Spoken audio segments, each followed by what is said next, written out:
Glória a Deus. Santo é o nome do Senhor. Louvado seja o nome do Senhor.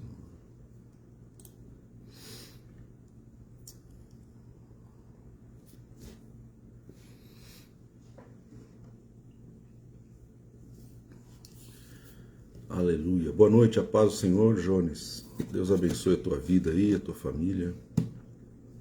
Que Deus abençoe a tua casa, teu ministério, teu chamado. Glória a Deus. Vamos esperar o pessoal entrando aí para a gente começar a leitura da palavra de Deus, a leitura da Bíblia, a leitura da palavra de Deus. Hoje nós vamos falar sobre a intercessão e a fé. Fé e humildade na intercessão. Nós vamos conversar sobre isso hoje. Vamos ler alguns textos que falam sobre esse assunto. Então, boa noite a todos aí. Boa noite a Dona Iraci. Aleluia.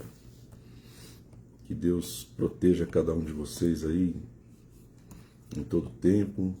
Que Deus traga saúde, principalmente, né? Saúde.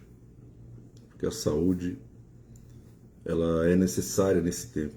A gente ter saúde física, emocional e saúde espiritual. Então, que Deus abençoe todos vocês aí, que Deus traga a revelação da palavra nessa noite. Amém? Nós vamos orar, implorar para que o Espírito Santo traga a sua palavra sobre nós.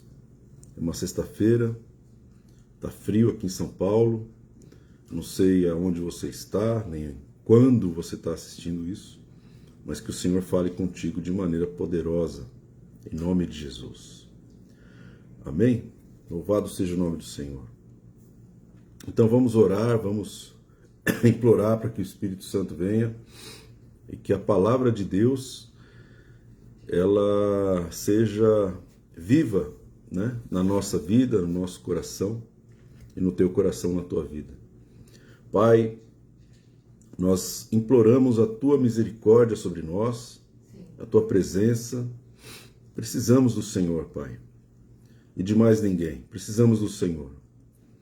Senhor, move as águas nessa noite para trazer cura, para trazer libertação. Move as águas para trazer restauração e graça, Pai, porque a tua graça é aquilo que nos basta. Em nome de Jesus, abre os nossos ouvidos, abre o nosso coração, abre, Senhor, o nosso entendimento para a tua palavra viva, Senhor. Que o teu Espírito tenha liberdade de ministrar a minha vida, ministrar a vida de todos nós aqui. Enquanto estamos aqui lendo a palavra, o Senhor tem liberdade de falar de maneira específica com cada um de nós. Em nome de Jesus. Cobre a nossa vida com o sangue do Cordeiro, cobre cada família, cada intercessor, cada pessoa que está ouvindo a tua palavra, que ela seja protegida de toda influência, de todo encantamento. E que a unção do Senhor quebre todo jugo, Senhor, todo peso, todo cansaço, em nome de Jesus, para a glória do teu nome. Amém. Aleluia. Vamos lá. Hoje nós vamos falar sobre dois assuntos importantes na intercessão. Amém? Pastora Virgínia, pastora Isabel Morales, que Deus abençoe a vida de vocês. Nós vamos falar sobre a fé do intercessor e a humildade na intercessão. São duas coisas importantíssimas, dois fundamentos importantes quando nós estamos orando, quando nós estamos intercedendo por outras pessoas principalmente, né?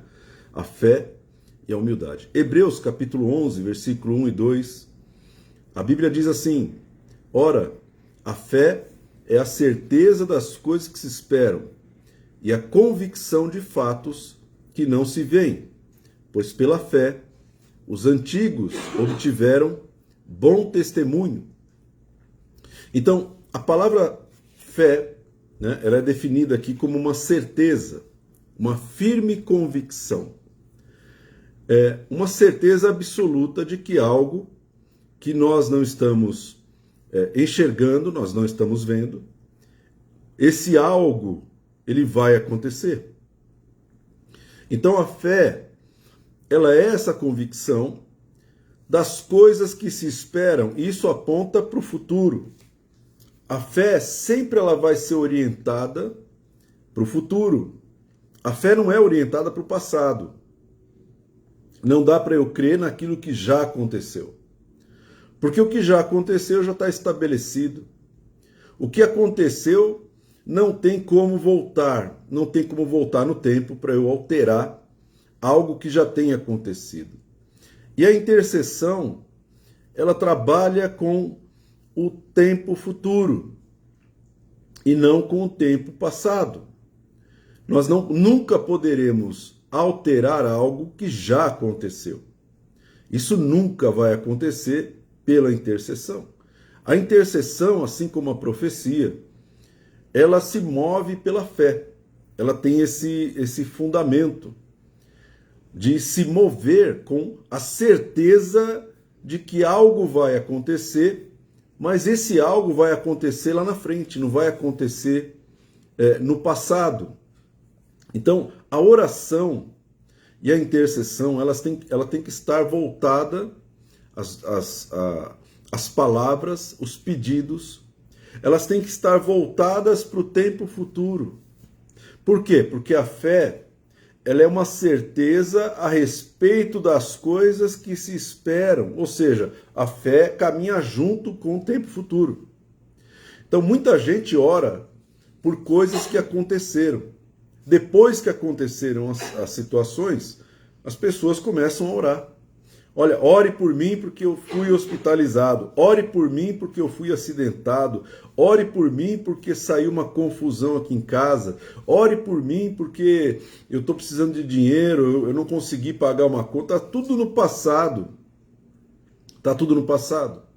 E a oração, ela nada pode fazer pelo passado. A intercessão não pode fazer nada pelo passado. Nada.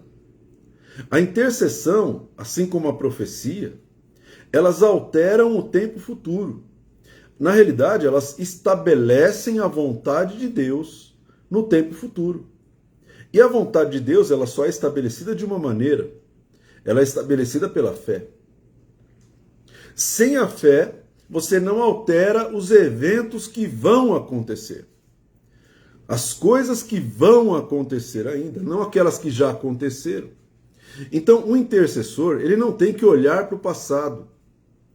Né? E esse é um grande equívoco quando a gente está orando e a gente começa a orar movido pelo passado, movido por aquilo que aconteceu. Quando, na verdade, a palavra de Deus, ela está dizendo que a fé é a certeza daquilo que você ainda não viu, mas que você espera que vai acontecer. Você tem certeza absoluta que algo vai acontecer.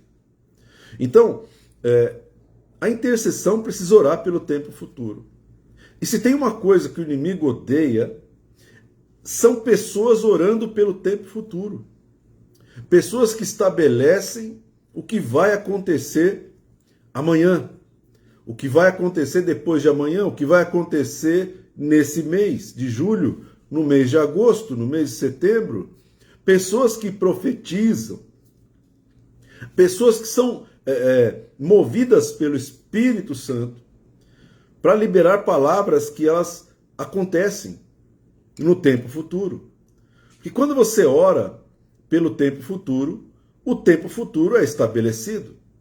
E nada pode alterar a palavra de Deus que foi liberada na boca de um profeta. A palavra de Deus não volta vazia.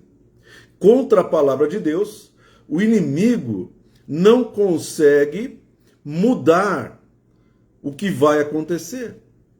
Então, é importante esse conceito, porque a fé trabalha com o futuro, não trabalha com o passado. Não dá para eu ficar orando pelo passado, não dá para eu ficar olhando para o passado e o passado mover a minha intercessão, o passado mover a minha oração. Eu não posso fazer isso. Por quê? Porque a fé não trabalha com o passado, trabalha com o futuro. Então eu preciso buscar do Espírito Santo aquilo que vai acontecer. Eu preciso colocar a fé naquilo que vai acontecer, não aquilo que já aconteceu, ou naquilo que está acontecendo. Né? Toda a palavra de Deus, ela é uma grande profecia. Você vai perceber, por exemplo, que Jesus, ele nasceu de uma virgem, ele viveu nessa terra e ele morreu na cruz. E depois ele ressuscitou. Tudo que Jesus fez, a maneira como ele nasceu, a maneira como ele viveu, aonde ele morou, como ele foi perseguido, tudo o que aconteceu com Jesus enquanto ele estava nessa terra, foi para que se cumprisse palavras que foram ditas pela boca de profetas. Então, Jesus veio para cumprir palavras que foram ditas no passado a respeito dele. Então Isaías estava no passado e ele estava inspirado por Deus, declarando uma palavra: um menino nos nasceu. Jesus nasceu menino, nasceu homem.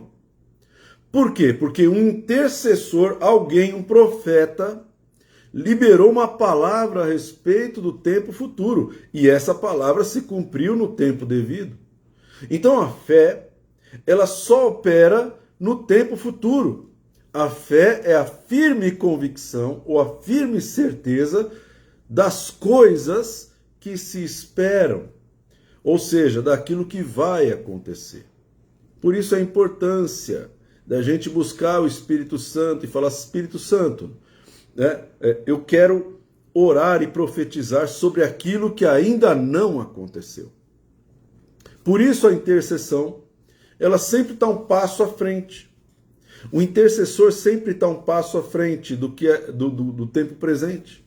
Porque Deus está inspirando esses intercessores, os profetas, a liberar palavras a respeito do futuro.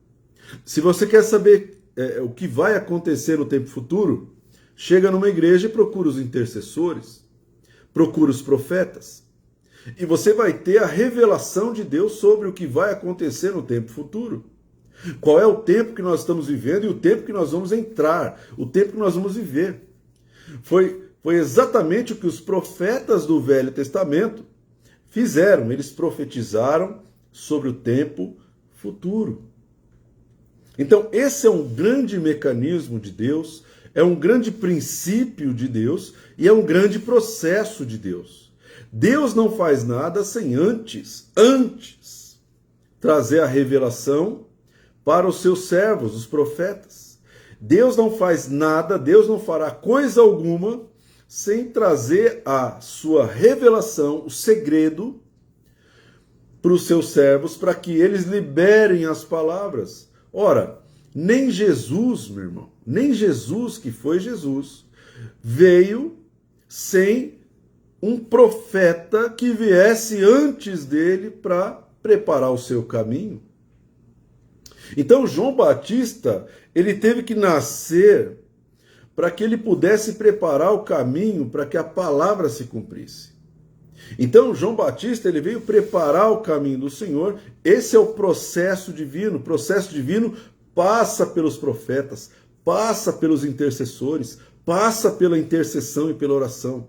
O processo divino passa por intermédio das palavras ditas na boca dos seus profetas. Deus decidiu agir assim e ele age dessa maneira até os dias de hoje. Então, cada vez que você estiver intercedendo, meu irmão, lembra desse texto: a fé é a certeza das coisas que se esperam. Ou seja, daquilo que ainda não aconteceu. Mas é a convicção dos fatos que você não enxerga. A intercessão traz à existência as coisas que não existem.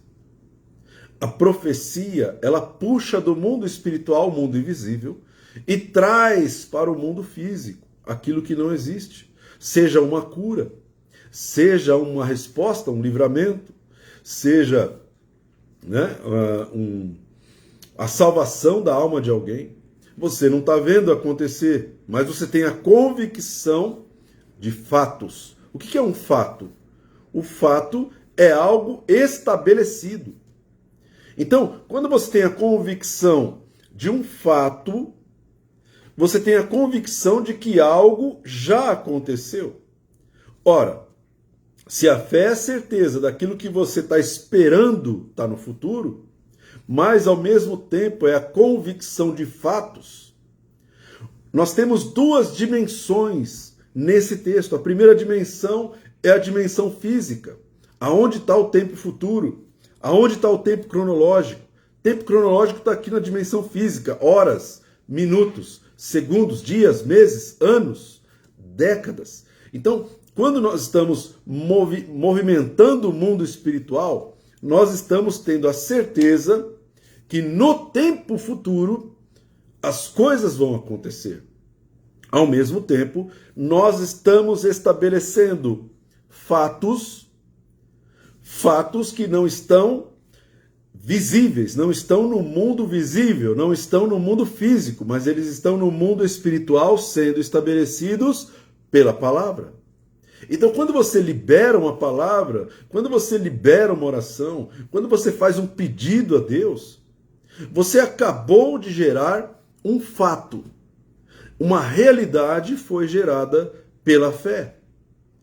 A convicção de fatos que não se veem, que não se conseguem perceber no mundo físico. Por quê? Porque eles já são uma realidade no mundo espiritual. Então, nada acontece no mundo físico se primeiro não acontecer no mundo espiritual. E é aí que entra o trabalho da intercessão, o trabalho do profeta, que é estabelecer fatos que ninguém consegue enxergar. É um trabalho que as pessoas não enxergam. Liberar palavras no mundo espiritual. Liberar a oração, liberar a intercessão, liberar profecias. Isso é algo estabelecido pelos profetas e que no tempo determinado por Deus, no tempo futuro, esses fatos invisíveis, eles se tornam visíveis a olho nu. Então eles se tornam realidade no mundo físico. Amém? Então, o intercessor, ele se move pela fé. O trabalho da oração é um trabalho que exige fé. Sem fé é impossível agradar a Deus. Sem fé é impossível que você tenha o favor de Deus, o sim de Deus. Por quê? Porque é necessário que aquele que se aproxima de Deus creia que ele existe e que ele se torna galardoador daqueles que o buscam. Então é importante, irmão, que nós não sejamos religiosos, né? Ou seja, as orações, elas têm que ser impelidas pela fé. Se a oração ela não está sendo impelida pela fé, são palavras que estão sendo jogadas ao vento e que não vão passar do teto. Sem fé é impossível agradar a Deus.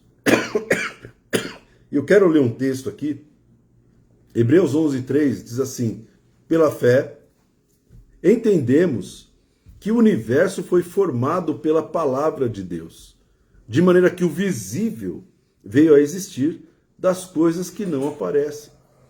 Então, tudo que você está enxergando hoje, o seu corpo, as roupas que você veste, a cadeira que você está sentado, o sofá que você está sentado, a cama que você dorme, o carro que você dirige, tudo que é matéria, todas as matérias que existem, as matérias-primas que geraram todos os produtos que nós consumimos, né? Essas matérias, elas foram geradas pela matéria invisível da palavra.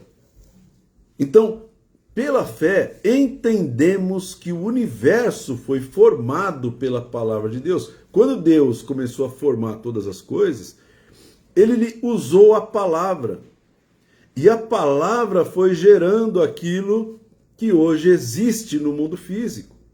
Então, o visível veio a existir das coisas que não aparecem. Eu estou liberando palavras aqui, você não está enxergando as minhas palavras. Você consegue ouvir as palavras. Mas no mundo espiritual, as palavras que você libera, elas têm um poder sobrenatural de gestação, de formação, de criação. Ou seja, há poder nas suas palavras quando você utiliza a sua fé. Quando você usa a tua fé, você vai gerar as coisas visíveis daquilo que é invisível. E esse é o segredo para a intercessão eficaz. Você se move pela fé, e cada vez que você libera uma palavra que foi inspirada por Deus, cada vez que você libera a palavra que Deus colocou no teu coração, aquela palavra que é invisível, ela não vai voltar vazia e ela vai começar a produzir coisas visíveis. Amém? Porque esse é o processo de Deus quando Ele criou o mundo. Aleluia!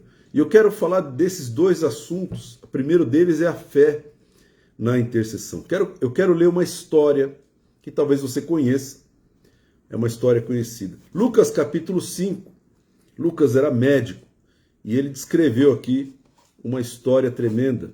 Ora, aconteceu que num daqueles dias estava ele ensinando e achavam-se ali assentados fariseus e mestres da lei, vindos de todas as aldeias da Galiléia, da Judéia e de Jerusalém. E o poder do Senhor estava com ele para curar. Lucas capítulo 5, versículo 17. Vieram então uns homens, trazendo em um leito um paralítico, e procuravam introduzi-lo e colocá-lo diante de Jesus. E não achando por onde introduzi-lo por causa da multidão, subindo ao telhado, o desceram no leito, por entre as telhas, para o meio diante de Jesus. Eles desceram o paralítico com cordas. E Jesus, versículo 20, diz assim: vendo-lhes a fé, disse Jesus ao paralítico: homem, estão perdoados os teus pecados. E os escribas e fariseus arrazoavam, dizendo: quem é esse que diz blasfêmias? Quem pode perdoar pecados, senão Deus?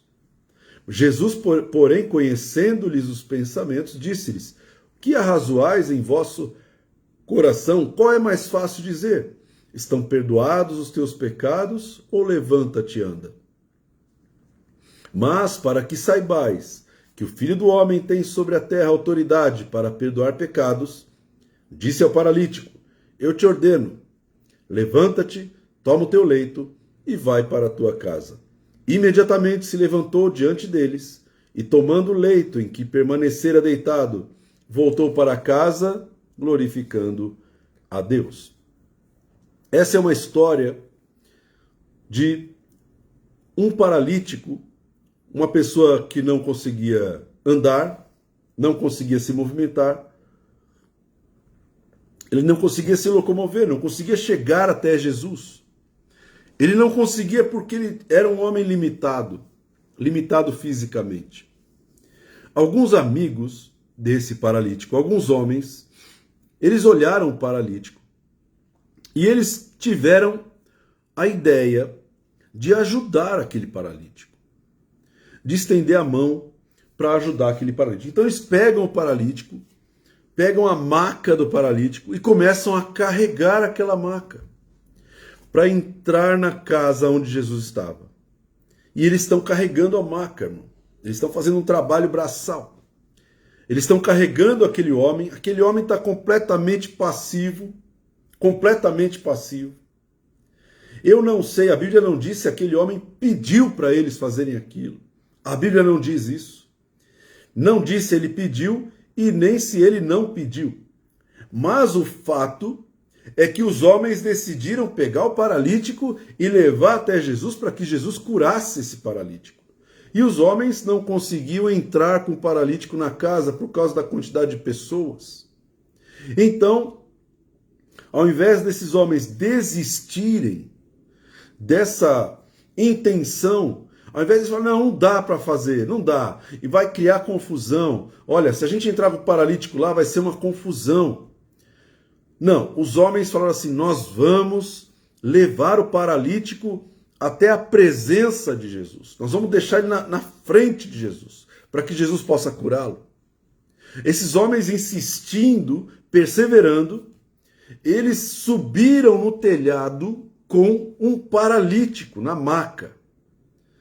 Imagina o trabalho que eles tiveram de arranjar algumas cordas, de arranjar talvez alguns tecidos, alguns panos, alguns lençóis para içar aquele paralítico. Eles içaram o paralítico, levaram ele por meio das telhas, e aí se tornou arriscado aquela operação. Eles começam a tirar as telhas, até que houvesse um espaço suficiente para descer o paralítico no meio das telhas. E Jesus, ele está sentado. Ele está assentado e ele, na frente dele, fariseus, mestres da lei, os saduceus, pessoas que tinham muito conhecimento espiritual. E a Bíblia diz que Jesus estava com um poder específico sobre ele, esse poder de cura. Então Jesus, ele está ali ensinando a palavra, ele está conversando com os fariseus, conversando com os saduceus, ele está ensinando a palavra e ele está com poder de cura. E é interessante porque ali não tem ninguém, a Bíblia não diz se mais alguém estava sendo curado. Provavelmente estava, porque de alguma maneira Lucas estava falando que ele estava com poder de cura naquele momento. E aí Jesus para de falar, para de fazer o que ele está fazendo, e ele começa a olhar para cima e começa a enxergar aquela situação das pessoas destelhando a casa e descendo o paralítico com aquelas cordas. E a Bíblia está dizendo uma palavra-chave, que Jesus ele começou a observar o que aqueles homens estavam fazendo. E ele enxergou uma coisa interessante, ele enxergou fé. Vendo Jesus a fé dos homens, disse ao paralítico: homem, estão perdoados os teus pecados. Quando você está intercedendo por alguém, quando você está orando por alguém, meu irmão, você está se esforçando para colocar essa pessoa diante do Senhor. Você está se esforçando para que essa pessoa tenha acesso ao poder de Deus para curá-la, para restaurá-la, para salvá-la. Você está fazendo um esforço. Você está pegando alguém paralítico, você está pegando alguém que não consegue caminhar, que não consegue chegar diante de Deus. Pessoas que talvez não conseguem crer. Não conseguem crer que serão curados, não conseguem crer que serão salvos, não conseguem crer que serão libertos. Pessoas que não conseguem crer que serão prósperos. O que você está fazendo com a sua intercessão é a mesma coisa que esses homens fizeram com esse paralítico. Eles carregaram esse paralítico. Então a intercessão, literalmente, carrega pessoas que não podem se locomover, que não podem, estão limitadas na sua fé. Estão limitadas, não conseguem acreditar que possam sair daquela situação. Mas aqueles homens, eles falaram assim: nós podemos levar essa pessoa diante do Senhor. Eles poderiam ter entrado na casa para ouvir Jesus, podiam ter entrado na casa para pedir alguma oração, mas não, eles pararam no meio do caminho e eles falaram assim: nós não deixaremos este homem no meio do caminho. Nós não vamos deixar o nosso amigo para trás. Se nós vamos na presença do Senhor, ele também vai. E Jesus, ele não viu o trabalho, Jesus não viu o destelhamento, ele não viu o esforço físico que eles estavam fazendo. Jesus não enxergou nada disso, meu irmão. Jesus está enxergando só uma coisa quando ele olha para a tua intercessão. Ele quer ver a tua fé. E é isso que ele quer enxergar. Alguém tem que crer. A Bíblia não diz que o paralítico creu. A Bíblia não diz que o paralítico creu. A Bíblia diz assim: vendo-lhes a fé, ele disse para o paralítico. Literalmente, Jesus enxergou a fé dos amigos do paralítico. E por causa da fé dos amigos do paralítico, Jesus perdoou os pecados do paralítico. Esse é o processo da fé na intercessão. O que Jesus está enxergando quando você ora? O que Jesus está enxergando quando eu oro? Será que ele está enxergando alguém religioso? Será que ele está enxergando alguém repetindo palavras feitas, orações, rezas? Está reproduzindo palavras que não têm fé? Aqueles homens se esforçaram, não desistiram. Então a fé, ela é a firme convicção das coisas que se esperam. Aqueles homens, eles tinham certeza absoluta que Jesus ia curar aquele paralítico. E aqueles homens tinham tanta certeza que eles não desistiram de interceder pelo paralítico. Eles intercederam sem dizer uma palavra.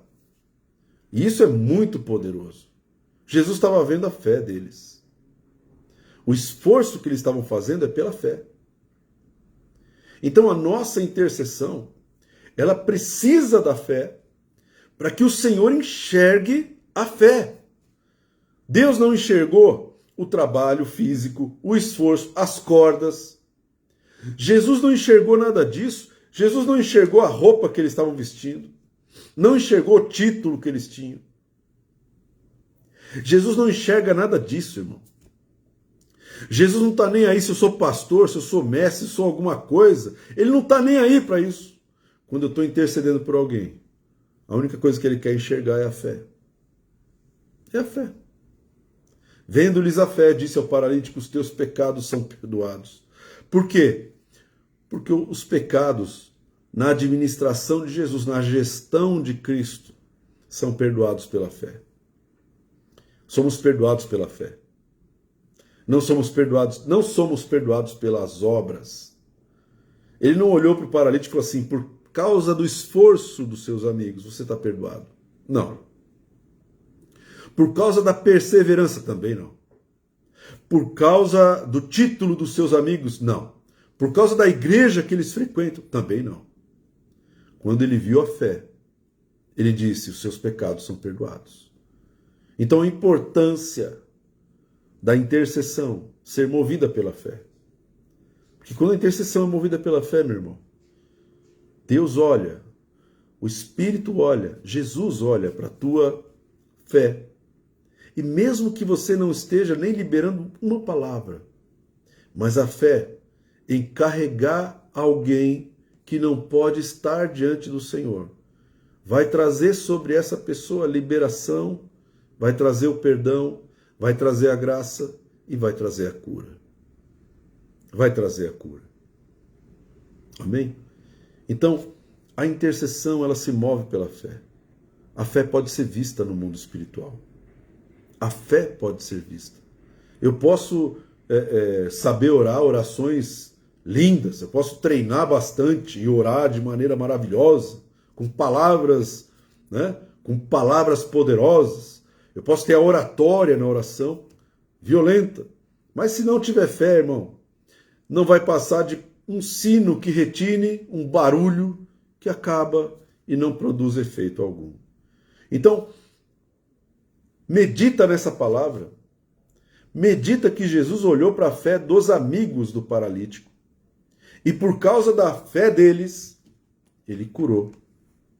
Ele perdoou aquele paralítico. Amém? Eu lembro de uma história no Velho Testamento que tem a mesma conotação. Um homem muito rico, um general do exército chamado Naamã, ele estava leproso, mas na casa dele tinha uma menina talvez com 15, 16 anos.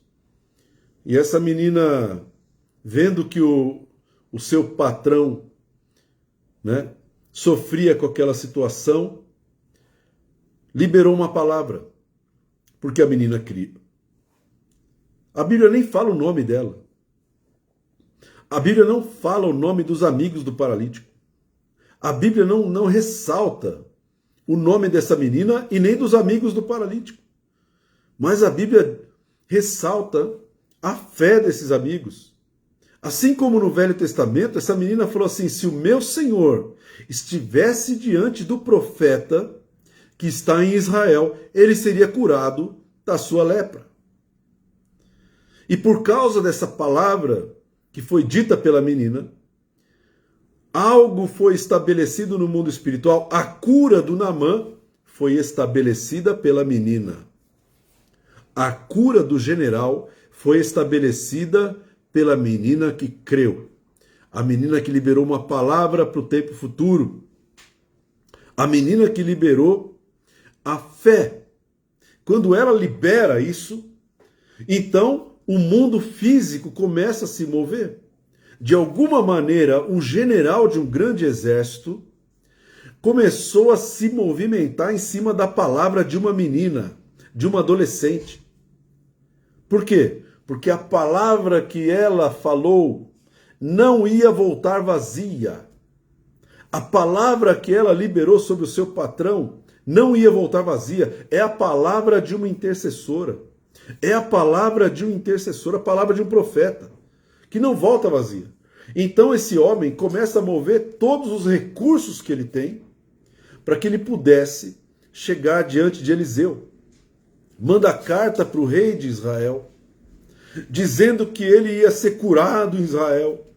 Por quê? Porque a menina liberou a palavra, a menina liberou a palavra, a menina creu. O rei de Israel não creu. E quando Naamã chega em Israel, o Eliseu fala assim, olha, eu nem vou sair de casa para atender esse homem. Manda ele se lavar 7 vezes no Rio Jordão e ele será curado. E você conhece a história, ele foi curado, mas ele não foi curado porque ele tomou banho. Ele não foi curado porque o Eliseu liberou a palavra. Ele foi curado por causa da intercessão da menina. Ele foi curado porque alguém creu. Então, meu querido, minha querida, alguém tem que crer. Alguém tem que levar o paralítico até o Senhor. Alguém tem que tirar os empecilhos. Alguém tem que achar um caminho. Alguém tem que abrir caminho até o Senhor. E não se abre caminho sem fé. Não se abre entradas, portas, não se chega na presença de Deus sem a fé. Não se chega na presença de Deus sem fé, irmão. E você não vai levar ninguém na presença de Deus se você não estiver usando fé. Então o intercessor, ele não está olhando para o paralítico, ele não está olhando para a impossibilidade do paralítico, ele não está olhando para a limitação do paralítico, ele está olhando para a cura do paralítico. Ele está olhando o paralítico, já está andando. Ele está gerando isso pela fé. Foi o que esses homens fizeram. Então não olhe para o passado. Não olhe para o presente. Mas se mova em direção ao futuro. Se mova em direção àquilo que o Espírito de Deus está te dando. Aquilo que o Espírito está falando no teu coração. É isso que tem que ser a motivação da sua intercessão. Esses homens se movimentaram pela fé. E por causa disso, seu amigo foi curado. Quantas pessoas você já orou e as pessoas foram curadas? Quantas pessoas foram curadas de Covid porque você orou? Você orou estabelecendo o tempo futuro. E esse é o processo que só funciona pela fé. Amém? Então, grava bem essa palavra, meu irmão. Quando você estiver orando, quando você estiver tirando os empecilhos para que as pessoas cheguem diante do Senhor, pessoas que não conseguem se locomover, pessoas que não conseguem chegar diante de Jesus. Esse é o trabalho do intercessor. Quando você estiver fazendo isso, persevera na fé. A sua fé tem um grande galardão, tem uma grande recompensa. Então creia, meu irmão. Se você crê, você vai ver a glória de Deus. Foi o que Jesus falou para Marta e para Maria. Se você crê, você vai ver a glória de Deus. Você precisa só crer. O que ele espera de um intercessor? Fé. Só isso. Ah, ele espera uma ordenação. Não, ele espera fé. A fé de uma menina que pode curar um general. A fé de 4 amigos que pode curar um paralítico. Amém? Que Deus te abençoe. E eu quero falar de outro assunto, que é a humildade na intercessão. Então eu vou ler um texto, Mateus capítulo 15, versículo 21, até o versículo 28. E diz assim a palavra de Deus: partindo Jesus dali, retirou-se para os lados de Tiro e Sidom. E eis que uma mulher cananeia, que viera daquelas regiões, clamava: Senhor, filho de Davi, tem compaixão de mim. Minha filha está horrivelmente endemoniada. Ele, porém, não lhe respondeu palavra. E os seus discípulos, aproximando-se, rogaram-lhe: despede-a, pois vem clamando atrás de nós. Mas Jesus respondeu: eu não fui enviado senão as ovelhas perdidas da casa de Israel. Ela, porém, veio e adorou, dizendo: Senhor, socorre-me. Então ele respondendo disse: não é bom tomar o pão dos filhos e lançá-lo aos cachorrinhos. Ela, contudo, replicou: sim, Senhor, porém os cachorrinhos comem das migalhas que caem da mesa dos seus donos. Então lhe disse Jesus: ó mulher, grande é a tua fé. Faça-se contigo como queres. E desde aquele momento, a sua filha ficou sã. Amém? A história de uma mulher cananeia que está intercedendo pela sua filha. Qual era o problema da filha dela? Demônios. Era um problema espiritual. A primeira coisa que eu vejo nesse texto é que a mulher não era israelita, não era do povo hebreu, ela não era judeia, não era judia, ela não era do povo judeu, ela não pertencia à casa de Israel. A mulher era cananeia, ela era uma mulher de fora do povo. Só que ela decidiu ir até Jesus e começar a clamar por ela. Não. Ela começa a fazer um processo de intercessão. Ela clama, intercedendo para que Jesus tire os demônios da sua filha. Ela começa a clamar e ela começa a gritar.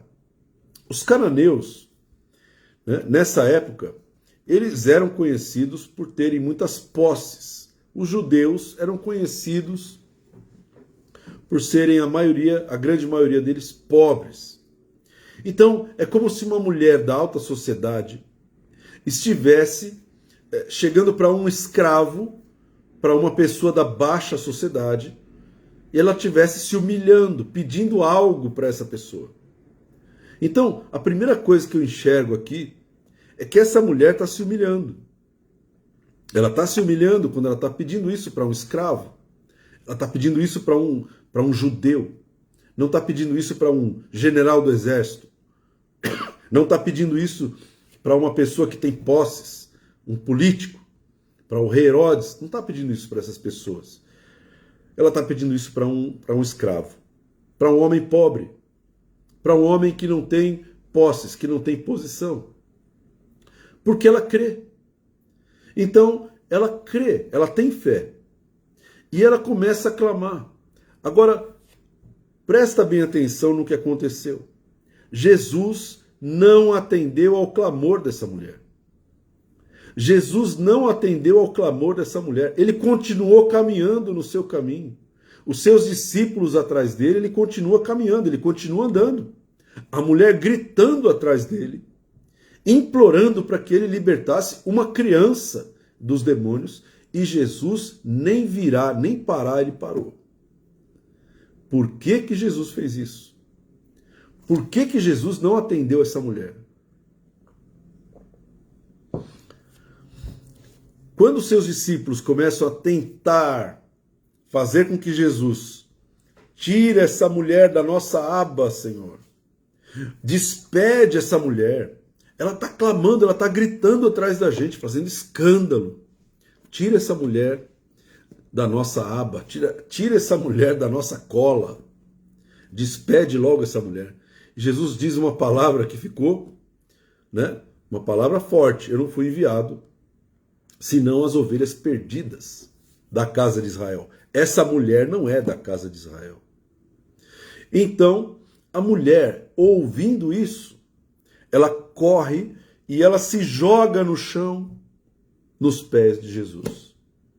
Quando ela se joga no chão, a Bíblia diz que ela se prostrou e adorou Jesus. Então, ela estava clamando, ela estava intercedendo, Jesus não prestou atenção, ele não para.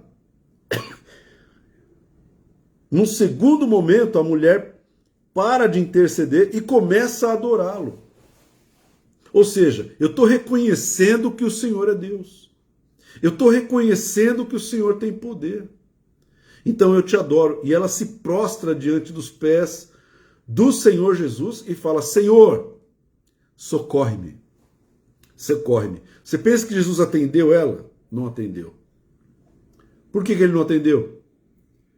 Ele diz assim: não é bom tomar o pão dos filhos, ou seja, o pão é a palavra que eu vim para trazer para os filhos, para o povo escolhido.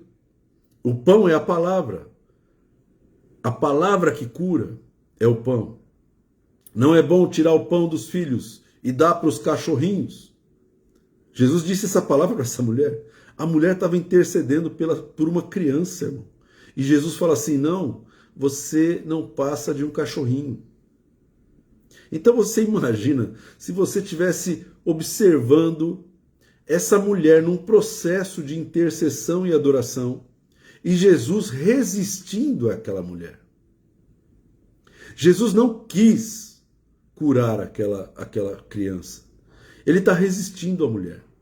Eu não vou dar o pão para os cachorrinhos. E a mulher disse assim: sim, Senhor, sim. Ela concorda. Eu concordo que não é bom, mas até os cachorrinhos se alimentam das migalhas que caem da mesa do seu Senhor.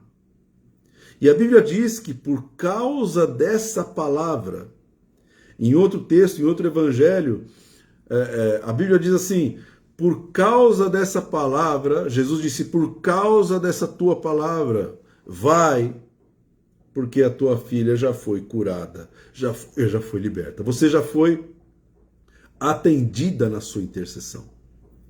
Agora, eu não entendi, no primeiro momento, por que Jesus resistiu à intercessão dessa mulher. Ela cria, ela adorava, mas Jesus estava resistindo. E aí a revelação sempre vem, né, irmão? Sempre vem. A mulher era cananeia. O que estava dando legalidade para que esse demônio ficasse na filha dela, na vida da filha dela, era a soberba no coração dessa mulher. A soberba. Então, existe um processo que é bíblico, em que Deus resiste aos soberbos, mas dá graça aos humildes. Deus resiste aos soberbos. Deus resiste aos orgulhosos.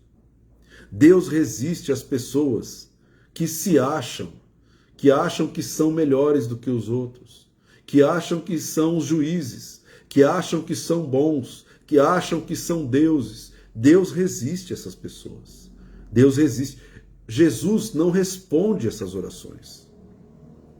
A Bíblia diz isso. Foi por isso que Jesus resistiu à intercessão dessa mulher. Ela tinha fé, mas ela não tinha humildade suficiente para atingir o coração de Deus. Então, quando ela começa a clamar, ela atinge um patamar de humildade. Ela começa a se humilhar naquele momento. Mas ainda não era suficiente. Não era suficiente. Quando ela insiste em clamar para um escravo, ela também atinge outro patamar de humilhação. Mas não foi suficiente. Por quê? Porque ainda havia soberba no coração dela. Era necessário que acontecesse mais humilhação. Ela precisava se humilhar mais. Humilhai-vos debaixo da potente mão de Deus, para que a seu tempo ele vos exalte. É o que diz a palavra de Deus. Então essa mulher, ela se joga aos pés de Jesus. E Jesus mesmo assim não responde à oração dela. Ou seja, você precisa se humilhar mais ainda. Ainda tem soberba no teu coração. Ainda tem orgulho no teu coração. Ainda tem algo que está impedindo a resposta da sua intercessão pela tua filha. Você ainda precisa se humilhar mais. E Jesus, ele resiste àquela mulher dizendo o seguinte: olha, eu não vou tirar o pão dos filhos e dar para os cachorros. Então parece que Jesus está sendo duro. Mas o que Jesus está fazendo? Jesus está tratando com o orgulho daquela mulher? Até que ponto você está disposto a se humilhar debaixo da potente mão de Deus? Até que ponto você está disposto a se humilhar para atingir a resposta à sua intercessão? E quando a mulher fala, olha, Senhor, eu concordo, eu sou apenas um cão, eu sou apenas um cachorro, mas eu quero comer só as migalhas, me dá uma migalha. Então ela atingiu um nível de humildade que tocou o coração de Jesus. E Jesus, que foi enviado pelo Pai para atender somente a casa de Israel, cura e atende a intercessão daquela mulher. Por quê? Por causa da sua fé e por causa da sua humildade. Então, duas coisas importantes que nós precisamos compreender essa noite, irmão. Eu posso ter a fé que eu tiver no meu coração.